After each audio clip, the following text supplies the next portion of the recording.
Welcome back to the Raisina Dialogue 2021. As has been our effort through this dialogue, we have been trying to bring together some of the most influential thinkers, impactful leaders to talk to our audiences. And today I'm joined by His Excellency Sheikh Mohammed bin Abdul Rahman Al Thani, who's the Minister of Foreign Affairs and Deputy Prime Minister of Qatar. Sheikh Mohammed, welcome to the Raisina Dialogue and Ramadan Kareem.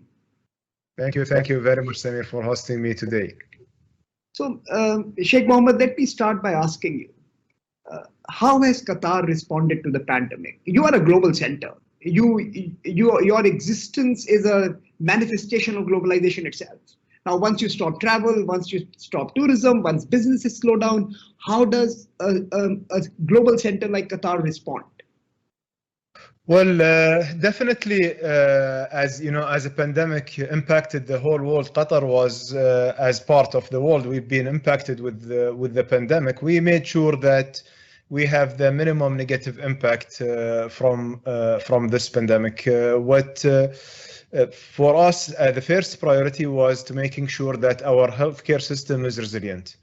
And in order to have like enough beds, enough ICU, enough team that can take care of any infected people, in order to ensure the continuity of the services in the entire country. So last year, when the pandemic started, we have made our plans that to make some field hospitals to ensure to accommodate that anyone who will be infected can be hospitalized there. We wanted to ensure that there is the maximum care we can provide by our healthcare team to the people. And thanks God, you know, with all what we have seen, Qatar has a result as the minimum fatality rate in the world. And this is due to making sure that we are not overloading our hospital system, our healthcare system, and making sure that we always have room and we have enough spaces to hospitalize people, and also moving forward by testing in advance and taking random samples from different communities. This is actually remain a challenge until now, but I'm sure that all the countries last year, when they responded to the pandemic, when it was something new, this year has responded differently because they have learned from any of the mistakes that have been committed. What is good about our story that we didn't take like an extreme measure of lockdowns. Yet we made sure that we are taking an extreme measures in social distancing, in making the people wearing masks mandatory, having a strict rules for public places, for public gatherings, and this made us, you know, maintaining the number, and also those random test samples, it's giving us an opportunity to isolate the people who are infected from the people who are not. We have done some packages to stimulate the economy. Last year, we have started with a package of $20 billion US for like soft loans, some interest-free loans, some of the fees like power, energy fees, etc. It's been waived on the businesses, and also we are reviewing this every 6 months. So whenever there is a need for such a package, we do so. Also, I think one of the important elements that Qatar made its commitment to the world, and for example, as you mentioned, Qatar is, you know, at the center of globalization. When you are talking, like, for example, on Hamad International Airport, remained open for travelers who wants to transit. Qatar Airways has participated very active in repatriation of different citizens from different countries, and also we extended our support, especially on the first days when we had those issues in providing like ventilators, masks, etc. And there was a shortage in the market. Qatar has extended its support to almost more than 50 countries.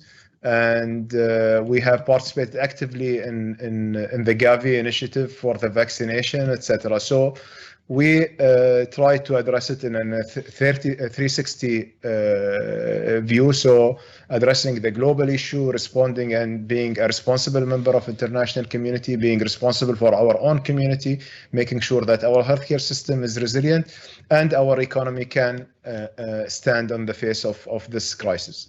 Sheikh Mohammed, how does the pandemic, in your assessment, impact the big event next year in Qatar, the FIFA World Cup? All of us, in India, we are very great fans of sports, of especially football.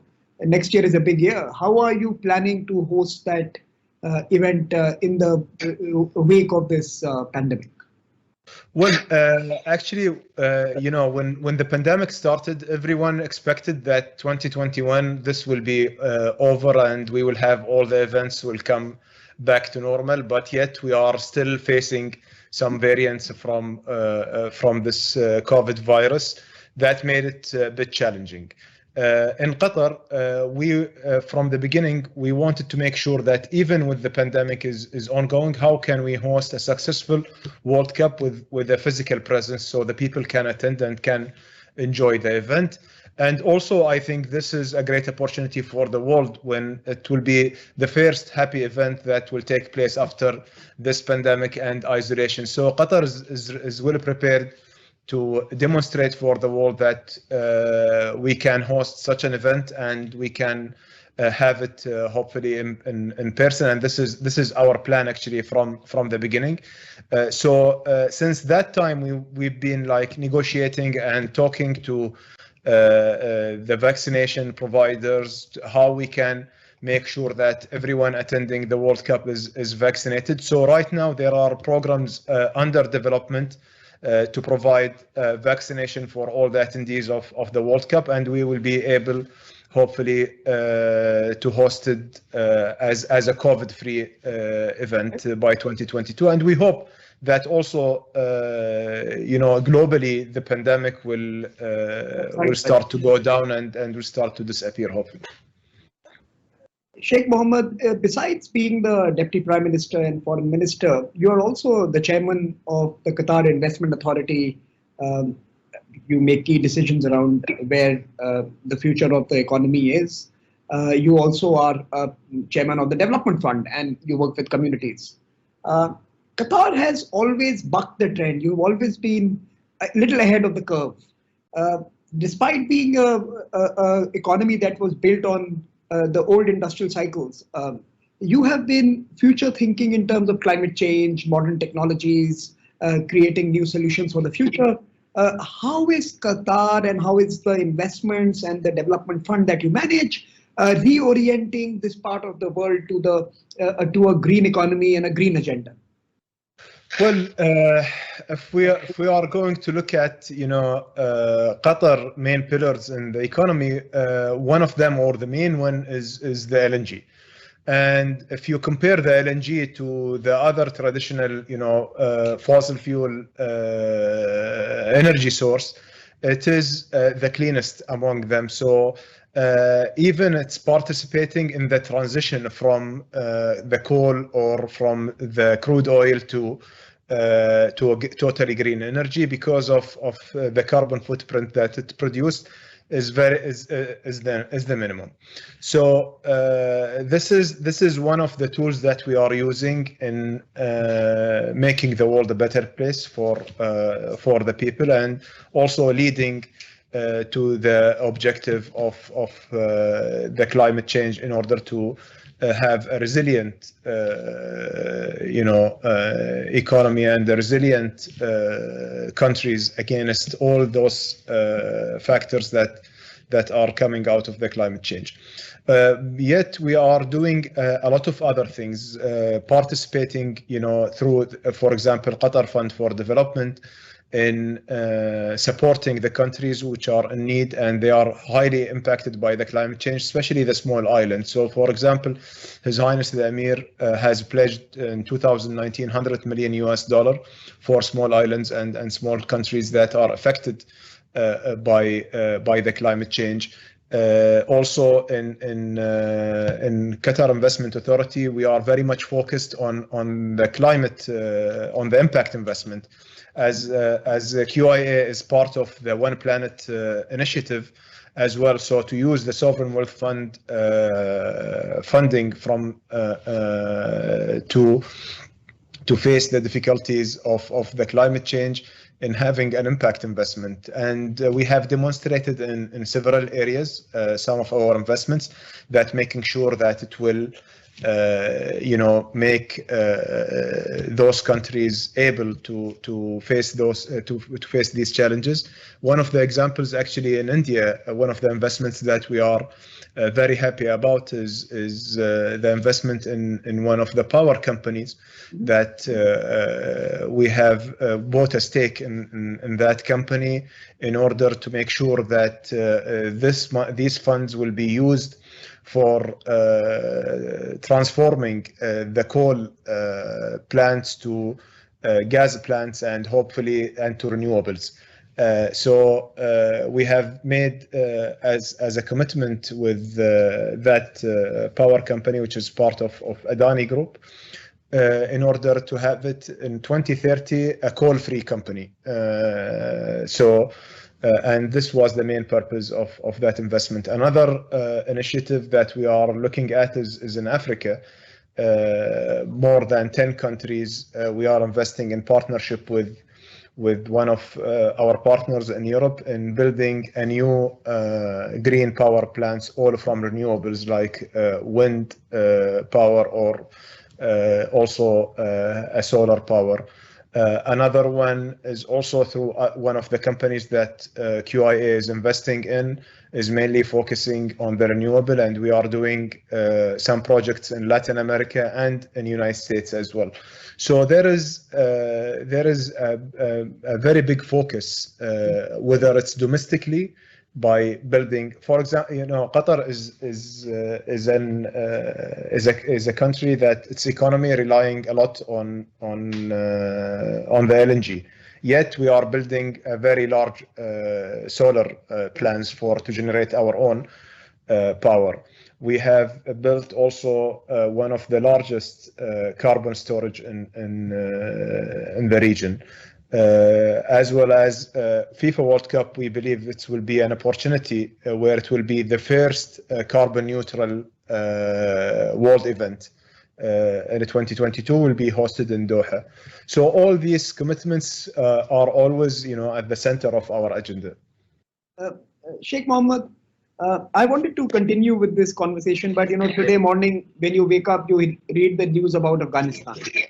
So I had to, for the benefit of the audience, ask you a question on what is your assessment of what is happening there? Are we closer to resolution, or do we seem to be in a space where resolution never is quite within the grasp of the region? Well, first of all, I think to put it in the right context, Afghanistan, the war that we are working at, having a deal on and resolve it is a 40 years war. It's not something like, very new, or it's not only about the US and the Allies forces versus the Taliban.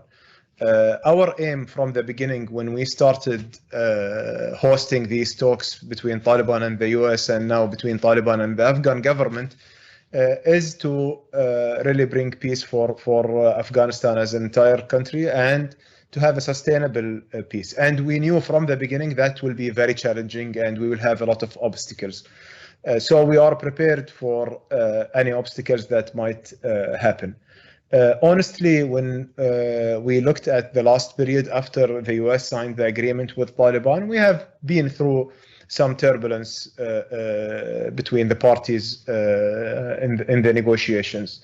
Right now, it's becoming very challenging because of the announcement of the withdrawal, and the withdrawal due date actually in the agreement is 1st of May. Yet we didn't have much progress on the inter-Afghan peace, which is the cornerstone for any peace in the future.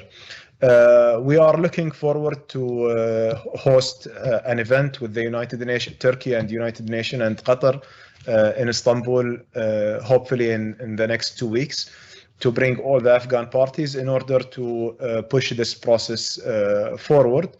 But it's still remaining uncertain. We are continuing our discussion with the Taliban and with the Afghan government in order to reach a deal of reduction in violence, at least in order to provide the right environment and the right climate for the negotiations between them. We are not there yet, but hopefully in the coming few days, we can achieve something similar. So best of luck to you on this particular project. I think two parties, if they are genuinely interested in creating sustainable peace, that is something that must be lauded. And I think that is also in some ways the big question as we move forward in this particular process. On a different note, I know you have a hard stop and I barely have a few minutes left with you. Let me ask you, if I was to pull out a question and ask Sheikh Mohammed, what are the 3, 4, 5 big areas that India and Qatar must work together on in this next decade? Next 10 years, what are the big 5, 4, 3 areas that you are most excited about? How can we develop and deepen our partnership beyond the Doha Forum and the Raisina dialogue and some investments? What is the large framework that should become our obsession? Well, I think first of all is that there is a strong foundation for for most of the areas that the two countries have a common goal in. I would start with cooperating on the energy and the power sector, which is going to tick a lot of the boxes. Along with them will be the climate change. Second is the reciprocal investments between the two countries. We have significant Indian investment in Qatar, and Qatar has significant investment in India.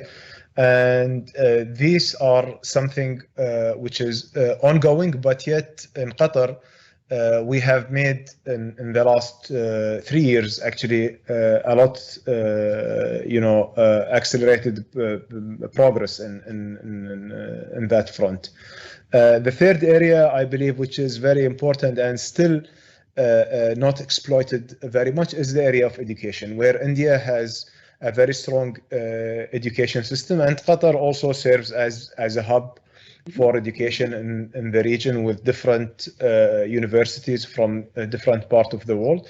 I think this is one of the potential area where our leadership, both countries' leadership, are focusing on.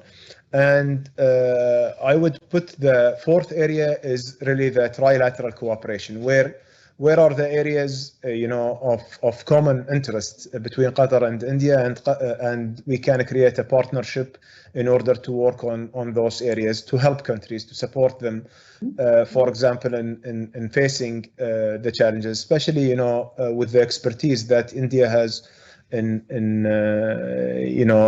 its region or in certain technical sectors, and with Qatar expertise in international development and implementing a global project. I think this will provide a unique opportunity for both of us. And the fifth area, I think is very important, which is something also ongoing. India is part of our region. That's what we consider. We have connectivity with India. It's very close and very proximate, and anything that's happening in our region or happening in your region is impacting both countries. So I believe the continuous cooperation and political consultation between the two countries is very important. And Qatar, as a small country, sometimes have different opportunities in demonstrating, using its good offices for mediation, etc. And India, with its presence and its position in its region, also have this power. And I think, leveraging those two powers is very important for the security and the stability of our region. Sheikh Mohammed, thank you so much for joining us at the Raisina Dialogue. I think your closing vision for our partnership is something which is heartening. It's close to my heart. I think a knowledge partnership based on education and other institutions, energy transitions and climate change, investments in each other's economy, working together in different parts of the world, and of course, maintaining close political consultations is exactly what will define the Arabian Sea community in this particular century, and Qatar and India must be part of that Arabian Sea community. Thank you so much for joining us from all of us at the Raisina Dialogue, and I look forward to receiving you in India next year, sir. You're welcome. Thank you very much, Samir, for hosting me. It's really a pleasure to be here with you today.